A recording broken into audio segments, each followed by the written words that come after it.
So this is the Bible for first Bible study for First Samuel chapter 4, and the text for today says, "And Samuel's word came to all Israel." So remember that last week we heard about his calling, um, and then we finished with the fact that people were listening to them and his word didn't fall to the ground, and he had been with God. God continued to appear to him. So this finishes that. And Samuel's word came to all Israel. Now the Israelites went out to fight against the Philistines. So we're starting a new section, a new time. The Israelites camped at Ebenezer and the Philistines at Aphek. The Philistines deployed their forces to meet Israel, and as the battle spread, Israel was defeated by the Philistines, who killed about 4,000 of them on the battlefield. When the soldiers returned to camp, the elders of Israel asked, "Why did the Lord bring defeat on us today before the Philistines? Let us bring the ark of the Lord's covenant from Shiloh, so that he may go with us and save us from the hand of our enemies," he being God. So the people sent men to Shiloh, and they brought back the ark of the covenant of the Lord Almighty, who is enthroned between the cherubim. And Eli's two sons, Hophni and Phinehas, were there with the ark of the covenant of God. When the ark of the Lord's covenant came into camp, all Israel raised such a great shout that the ground shook. Hearing the uproar, the Philistines asked, "What is all this shouting in the Hebrew camp?" When they learned that the ark of the Lord had came into camp, the Philistines were afraid. "A god has come into the camp," they said. "Oh no, nothing like this has happened before. We're doomed. Who will deliver us from the hand of these mighty gods?" "They are the gods who struck the Egyptians with all kinds of plagues in the wilderness. Be strong, Philistines. Be men, or you will be subject to the Hebrews as they have been to you. Be men and fight." So the Philistines fought, and the Israelites were defeated, and every man fled to his tent. The slaughter was very great. Israel lost 30,000 foot soldiers. The ark of God was captured, and Eli's two sons, Hophni and Phinehas, died. The same day, a Benjamite ran from the battle line and went to Shiloh with his clothes torn and dust on his head. When he arrived, there was Eli sitting on his chair by the side of the road, watching because his heart feared for the ark of God. When the man entered the town and told what had happened, the whole town sent up a cry. Eli heard the outcry and asked, "What is the meaning of this uproar?" The man hurried over to Eli, who was 98 years old and whose eyes had failed so that he could not see. He told Eli, "I have just come from the battle line. I fled from it this very day." Eli asked, "What happened, my son?" The man who brought the news replied, "Israel fled before the Philistines, and the army has suffered heavy losses. Also, your two sons, Hophni and Phinehas, are dead, and the ark of God has been captured." When he mentioned the ark of God, Eli fell backward off his chair by the side of the gate. His neck was broken, and he died, for he was an old man, and he was heavy. He had led Israel 40 years. His daughter-in-law, the wife of Phinehas, was pregnant and near the time of delivery. When she heard the news that the ark of God had been captured, that her father-in-law and her husband were dead, she went into labor and gave birth, but was overcome by her labor pains. As she was dying, the women attending her said, "Don't despair, you have given birth to a son." But she did not respond or pay attention. She named the boy Ichabod, saying, "The glory of God, the glory has departed from Israel." Because of the capture of the ark of God and the deaths of her father-in-law and her husband, she said, "The glory has departed from Israel, for the ark of God has been captured." Okay, so God is carrying out some of the things that he had promised in this very text.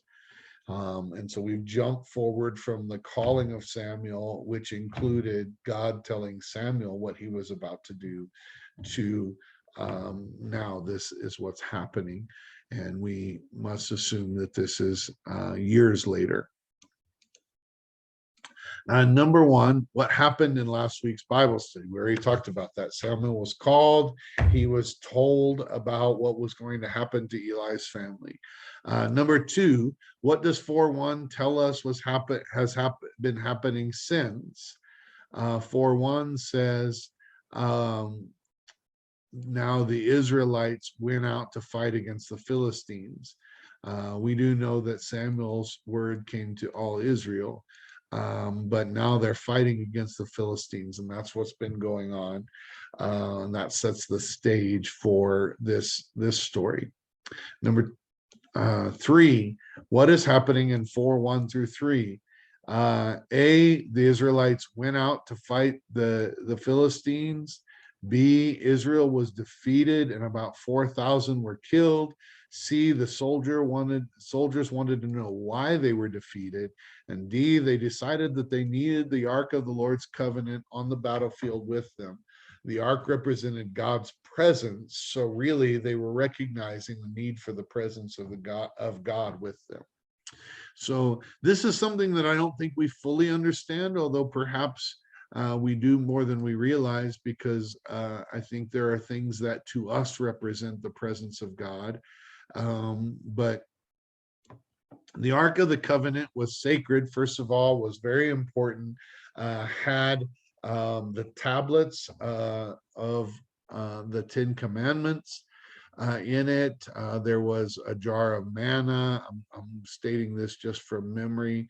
But all of the things that were in it represented God's promises and God's faithfulness to Israel. And they put it in an ark, and it was housed at the house of the Lord, where they worshiped, and it represented God to them. It represented God's presence, because when the things that were in it represented God's faithfulness. And so for the Israelites, when the Ark of the Covenant of God was present, God was present. And it was in the house of the Lord. And when they went to battle, and they lost, they said, what in the world went wrong? We don't usually lose. God's usually with us. Oh, maybe God wasn't with us.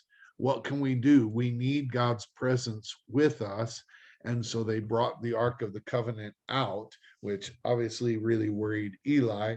But so now God's presence was out there on the battlefield with them. Or so they thought, or so they hoped. Certainly the thing that represented God's presence was out on the battlefield with them. But was God's presence really there? And this is kind of going to be the theme, or the topic of discussion for our Bible study today, because the things of God represent to us or remind us of God and things about God. And sometimes it's good to have things of God that remind us. If we have a cross around our neck, I say sometimes, I don't think Jesus died on the cross so we could wear it around our neck or put it up on the wall. But sometimes I do believe that the cross reminds us of something, reminds us of what Christ did for us. As long as that symbol reminds us to look to God, as long as that symbol reminds us of what God has done and points us back to God, and we look back to God and seek his presence in our lives, then those can be very good things. And in fact, many of those things, including the ark, were things that God instituted in his word. So there's nothing wrong with them. What is wrong with them is when and if it happens that we start placing more importance on the object than on him. If that thing does not turn us back to God, if that thing does not remind us of God, but rather that thing becomes a thing by which we feel like, if I have this thing, God has to be okay. I know some people that wear, Saint Christopher, or one of the saints, keep one of the saints with them on a pendant of some sort, and as if having a saint on a pendant means that that saint is watching over us, or ultimately we don't believe it's the saints that watch over us in the Protestant church for sure, but that God watches over us. Maybe those saints represent things to us. Maybe they represent God's faithfulness, and we remember by them that God watches over us. That's you can say I'm arguing about semantics, but I think those are important things. But we have things that are supposed to remind us of God, but those things themselves cannot protect. They are not God. And if we begin to think they are God, then we are confused. So number 4 says, do you recognize the need for the presence of God in your situation? So let's look at the positive of this. If they wanted the Ark of the Covenant out there because they realized they had lost and God must not be present, and we need God's presence. So that's a positive. Now, whether they really accomplished God's presence in what they did bringing the ark out there, well, that plays out in the next battle and in what happened there. Certainly, when they let out a cry, they were recognizing the importance of God's presence. Certainly, when the Philistines heard the cry that was let out, they said, what in the world's going on? And when they heard, they said, a God has entered the camp. This has never happened to us before. And then they remembered what God had done as he traveled with, by the way, God traveling with him was in a pillar of fire and a pillar of smoke when they came out of Egypt. That's a very different kind of presence than this ark. For sure. But they remembered what God had done to the Egyptians when they heard that God was in the camp, and realized that they were going to need something extra on their side, a little extra oomph, and they rallied the troops. But we need God in our situation. And if God was really in this situation, if God was really, and I don't want to say he wasn't there, but I'm not sure he was on the side of Israel when he was there. And if we recognize our need for God, that's a good thing. Now, the problem is, I think sometimes we do exactly what the Israelites did, and we recognize our need for God, but we don't turn to God. We turn to pendants and symbols, and we turn to everything but God. We need little rabbit's foots. You know, if a cross or a fish or whatever around our neck or on our bumper sticker amounts to a rabbit's foot, if a pendant is just a symbol of good luck, then that's not what we need. And unfortunately, that's what these things tend to become to us. And I think in a lot of ways, an Israel who cared not for God, but wanted him on their side when the battle was raging, was a God that just needed a little luck and didn't really want God. They just wanted a little favor, but they didn't really want God. So number 5 says, what happened when the Israelites brought the ark down from Shiloh, according to 4 through 11? A, they won the next battle and everything was fine, happily ever after, the end. And that is not true. That's what they hoped for, that's what they expected, but it's not what happened. B, the Israelites raised such a great shout that the ground shook and the Philistines were afraid. They believed a God had come into the camp. See, the Philistines still won the battle, killed 30,000 Israelite foot soldiers, captured the ark, and Eli's 2 sons died. So I believe the presence of God was there. The presence of God accomplished what he had said he was going to do. But the presence of God was not on the side of Israel that day because they brought the ark. Number 6, wait, what happened? Why didn't the presence of God solve the problem? A, I guess God just didn't care about his people. Not true. God cared very much about his people, which is the reason he pronounced judgment on Hophni and Phinehas to begin with, because he cared so much for his people.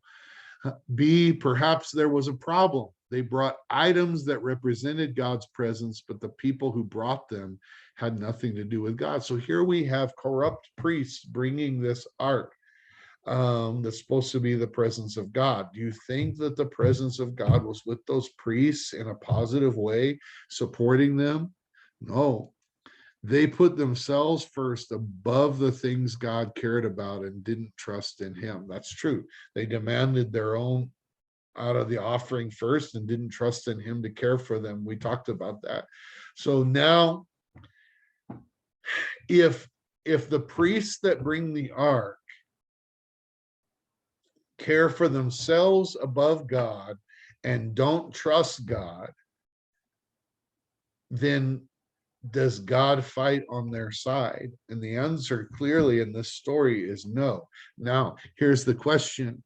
If you come to church and pray and talk to God and sing songs and want him to be with you in your day, but you're a person who cares for your own well-being first and not the things of God, and not relationship with God, and you're a person who doesn't care about God at all and doesn't trust in God, then do you think when you take him with him into your life, he is fighting for you? Because I think a lot of us, even coming to church is sort of a talisman or a good luck thing. We want a good pat on the back, a good luck charm. I've been to church for the week, and so then we go out thinking, now I've been to church, now God's going to be with me, and it doesn't work that way. I'll give you another example. I had somebody come to me, and they wanted me to perform a wedding. And I knew that the relationship that they were in had started as an affair. The man had been married to another woman, and the woman that they wanted to get married was now, they started with an affair, and now they wanted to get married. And they said, Pastor Pete, and they were living together at that time. They said, Pastor Pete, we want you to perform this wedding. And I said, why? And they said, well, we want God to be in our relationship. We know that we're living in sin, and we want God to be in our relationship. And I said, you think that just because we perform a little ceremony that God's going to bless this relationship? This started in an affair. I won't perform this wedding because I won't bless this wedding because I don't believe God is blessing this wedding. And I believe I would be blessing the things that God hasn't blessed. And there's scripture about that. Okay. And God says, if you do that, then God will curse your blessings. And I don't want my blessings cursed. So I said, I won't do it.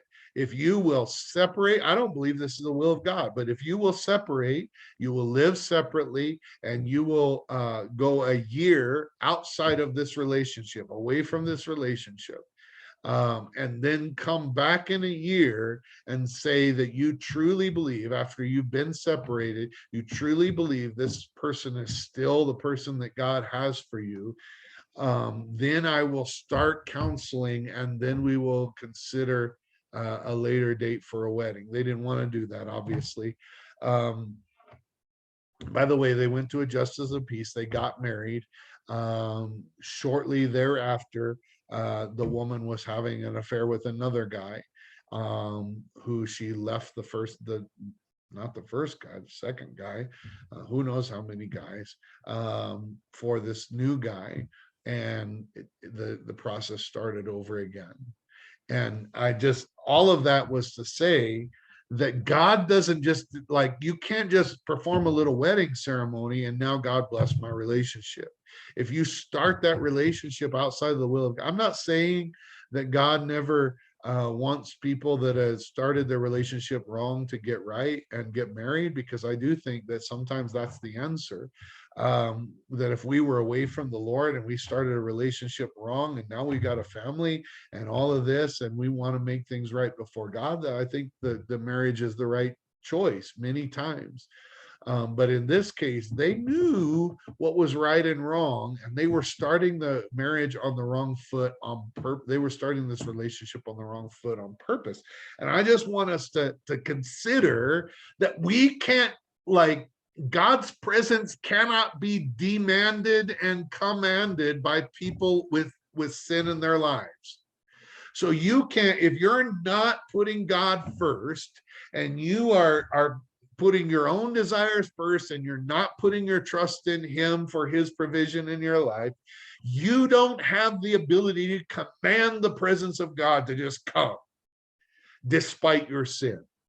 Now you can repent and God willingly comes to those who are truly repentant. But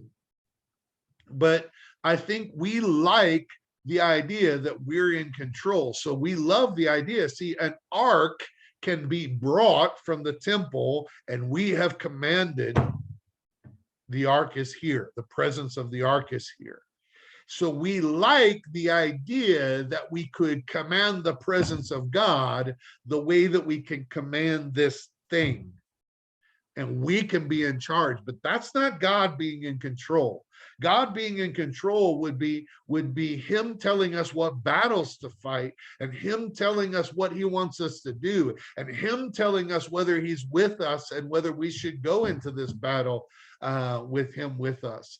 Not us deciding we're going to fight a battle, and when we're losing, bringing something so that he has to bless us. And that's what we want a lot of times. I'm convinced that in the church, a lot of the ways that we do things and things that we do are done because we think we can control the presence of God and bring the presence of God into our lives when and where we want it.